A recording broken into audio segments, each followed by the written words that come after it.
Hi, my name is Aisalkan Batoeva, and I would like to thank all the organizers for putting together this wonderful conference and for giving me a chance to present my paper via a video presentation. I'm sorry not to be there today, but hope everyone is having a great time at ASCAS. So, what I will be presenting today is based on the interviews with three pious Muslim women who run their own private Muslim preschools in Bishkek. The women rent 2 to 3 story houses in the residential area of southwestern part of the city and are secluded from private eye behind high gates and a locked door. While one of the preschools had a colorful picture on the gate, the two others couldn't be identified from other residential houses in the neighborhood. At the time of my interview in the summer of 2015, each preschool had children from ages 3 to 6, and the overall size of schools varied from 40 to 60 students. So, what does this case of private Muslim preschools in Kyrgyzstan present, and why study them at all? The three cases that I'm exploring in this paper open up space to interrogate and explore three broader and overarching questions. First question is, what constitutes an Islamic or Muslim curriculum? It remains to be a black box, especially for the more secular segments of the population who have no idea what's happening behind those gates, right, of these private Muslim preschools. And what happens when religious knowledge and practices that were taught before and previously by women at home or by teachers in madrasas, what happens when this enters the realm of for-profit education? Second question is, as the transition from the domestic space to the for-profit space happens, how do pious Muslim entrepreneurs, such as these women that I'm focusing on in this paper, how do they relate to the state and position themselves vis-a-vis state agencies and different state regulations, including paying taxes, registering with the Ministry of Education, complying or contesting immunization requirements, among others?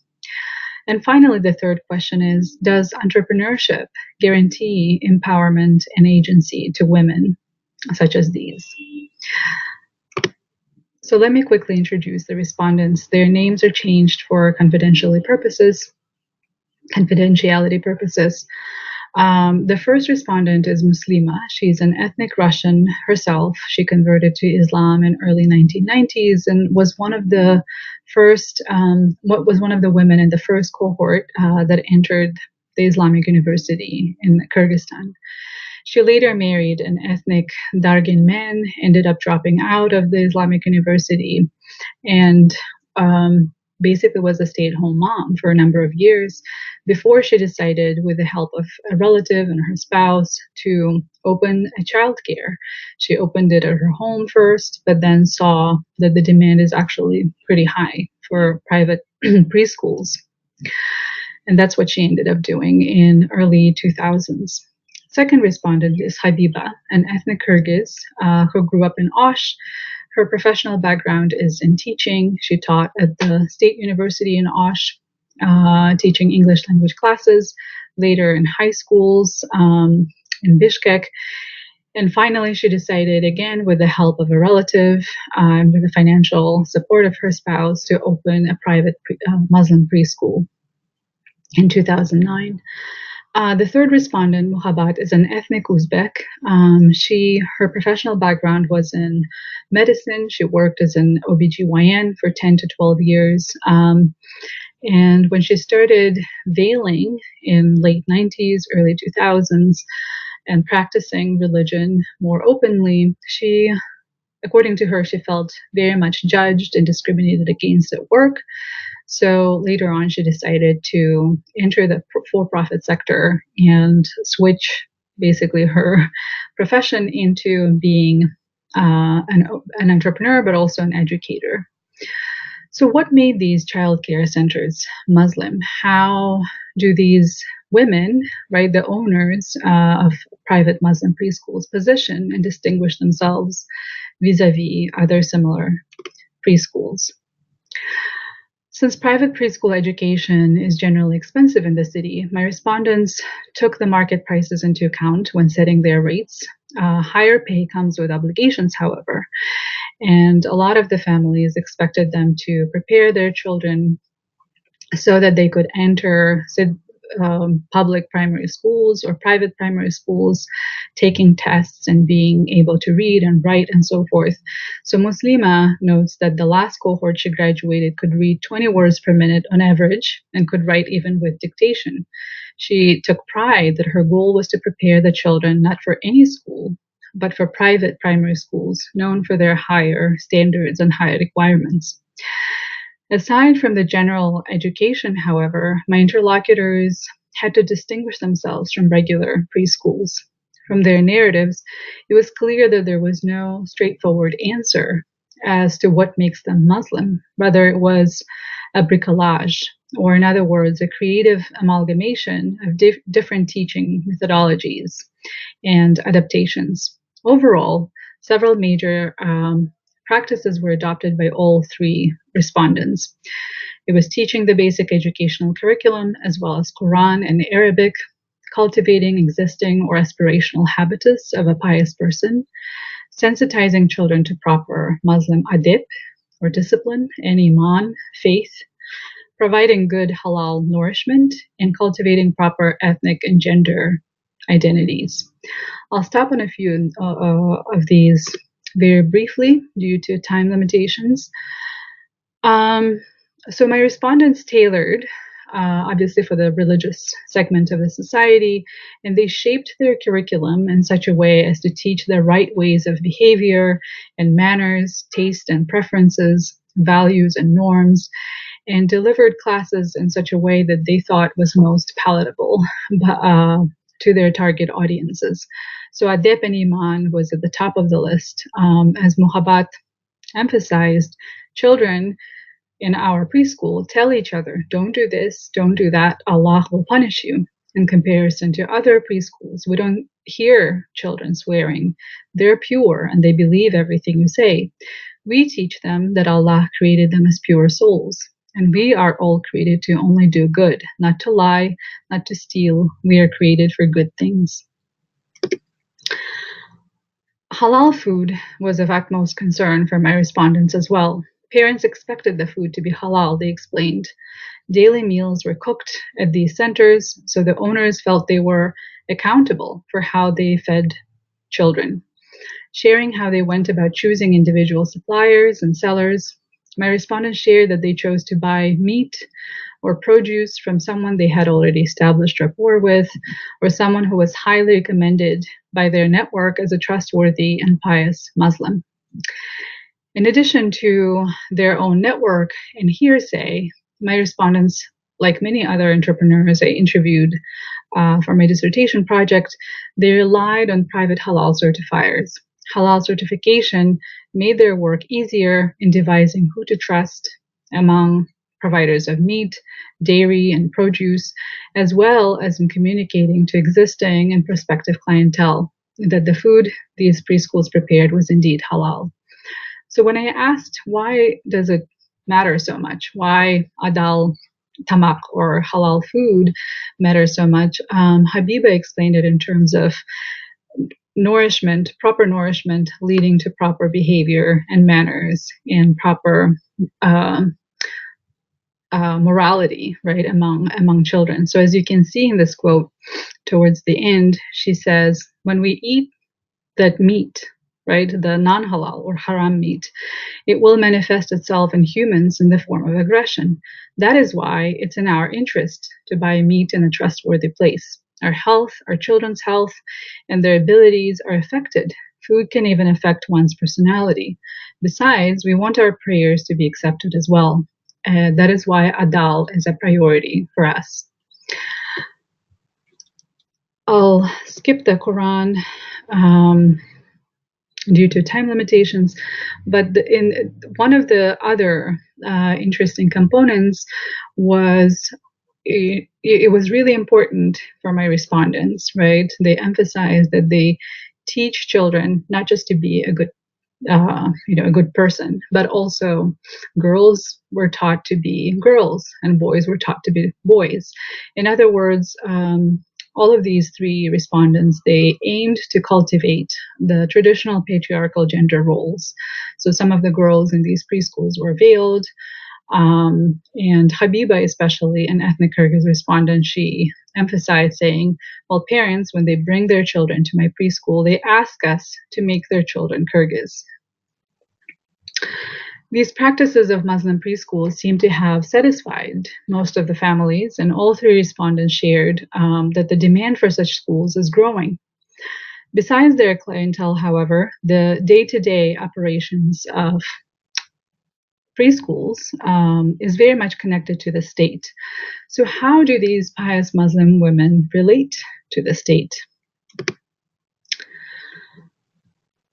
Muhabbat answered. She said, quote, "We don't have freedom. I have acquaintances who live abroad, and they can go anywhere, proselytizing and inviting people to Islam. Universities provide them space and time to give lectures. In our case, all of this is nipped off. If you put on a hijab, you will experience it." These were the words of Muhabbat when I asked if she thinks pious Muslims have the same kinds of freedoms as any other citizen in Kyrgyzstan. Muhabbat made this statement in the context of discussing her experiences with the state agencies. For entrepreneurs like her, mid-rank officials at the Ministry of Education, officers at the tax agency, street-level bureaucrats from the electric and gas companies, and finally, officers from the sanitary epidemiology station embody and represent the state.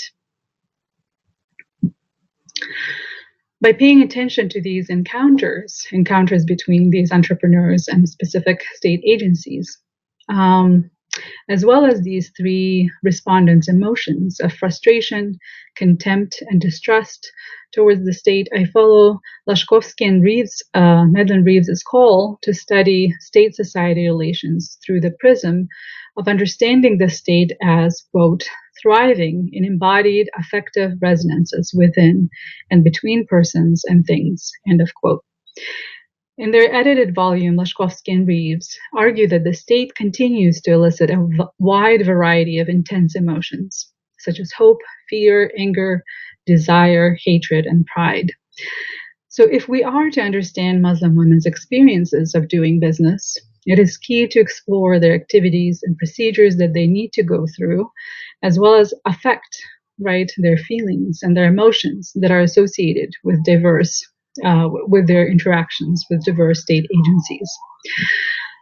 So in what follows, I discuss how my respondents engaged or disengaged with the state. First of all is the Ministry of Education. So for any school in Kyrgyzstan to gain credibility and legitimacy, they need to acquire state registration. Muslima, however, talked about her process of going through the registration and licensure with the Ministry of Education. And she emphasized that the Ministry of Education cannot give a license to Muslim preschools or any other Muslim schools, a separate kind of license. They get a license as any other school and therefore have to comply with the basic general education requirements. Besides, Muslima also recounted her experience of visiting the ministry and shared feelings of frustration and feelings of exclusion.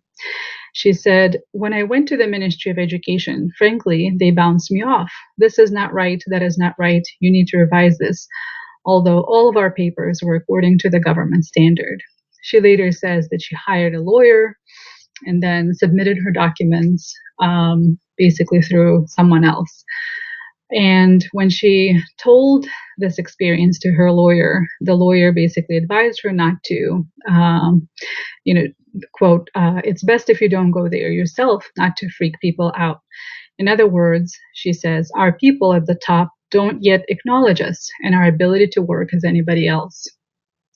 So perceptions of being judged and discriminated against by government officials were not uncommon. According to Muhabbat, she felt with her skin whenever she stepped into a government building. "People look at you like this." She makes a disgruntled face. "When you go to any government organization, they stare at you and it's not pleasant. If we are a democratic country, we should aim for democracy. Currently, where is it though, this democracy? Second is the interaction with the tax offices. For tax purposes, the women are registered either as частный предприниматель or as учреждение. They pay their taxes based on which category they fall under. As Mohabbat put it, we pay taxes, we're not extremists, although they took pride in the act of paying taxes. My respondents did, however, all agree that taxation eats into their profit the most. So Muslima explained that if she was to report all of her enrolled students, she would not get any profit. To keep their margins of profit reasonable, they underreported the number of children studying at their childcare at any time. For these pious women who took extra precaution in their decisions to avoid sinful acts, underreporting to the tax agency was not shameful or sinful. The tax agency was seen as the most corrupt government organization, and the women's experience of dealing with the officials from the agency made them strongly opposed to cooperating with them and to paying the rightful amount in taxes. And you can see Habiba's quote here where she basically describes how she felt discriminated against, and basically where the tax officers were trying to rip off more money illegally from her.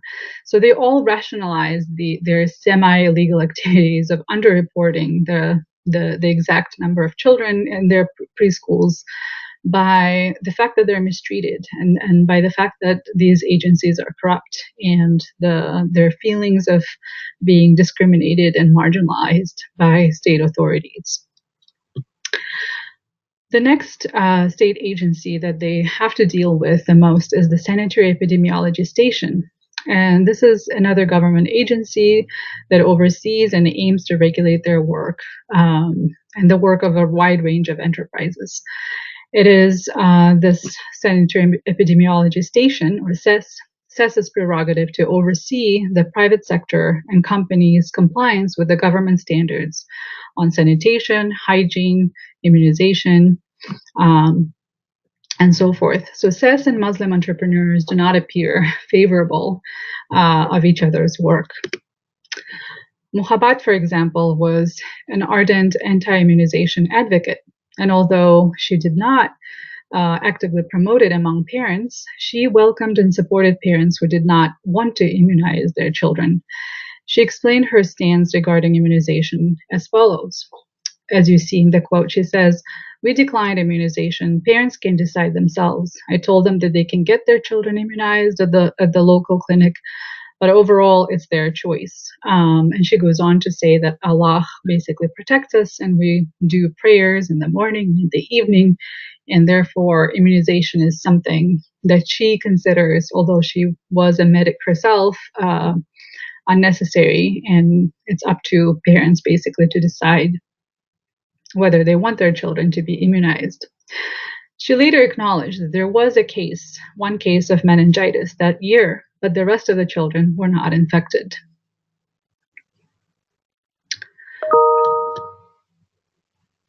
So, since I'm running out of time, I'll switch to the next point. It's not only tactics of evasion, however, right? Evasion and disengagement that Muslim entrepreneurs use. Despite the common stereotypes about entrepreneurs, they do not always choose to operate illegally or illicitly. Moreover, paying bribes and maintaining a relationship of mutual favors with the street level bureaucrats is not seen as an easier or a cost-efficient way of running a business.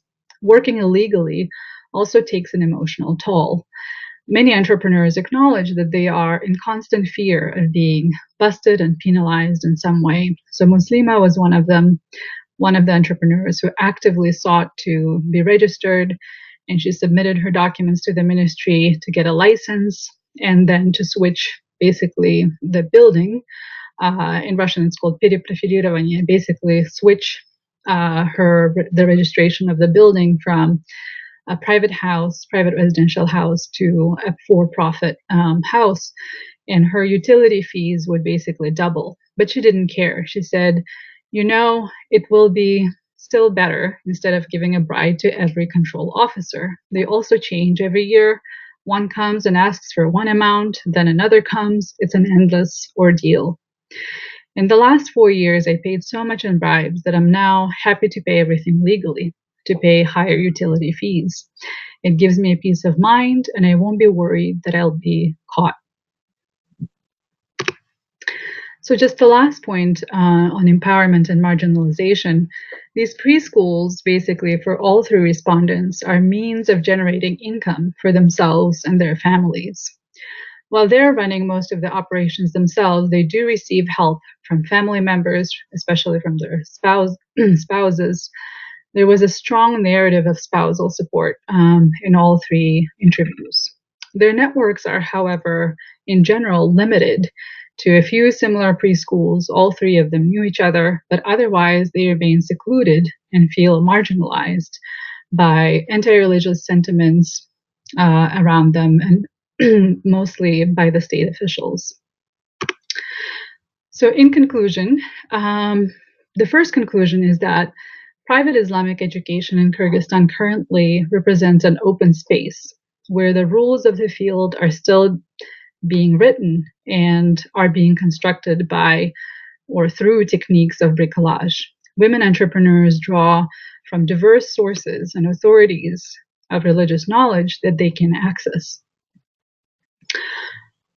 The second conclusion is that the realm of for-profit education is governed through political, quote, and administrative indeterminacy, in the words of Lashkovsky and Reeves, as there are no special provisions for Muslim schools.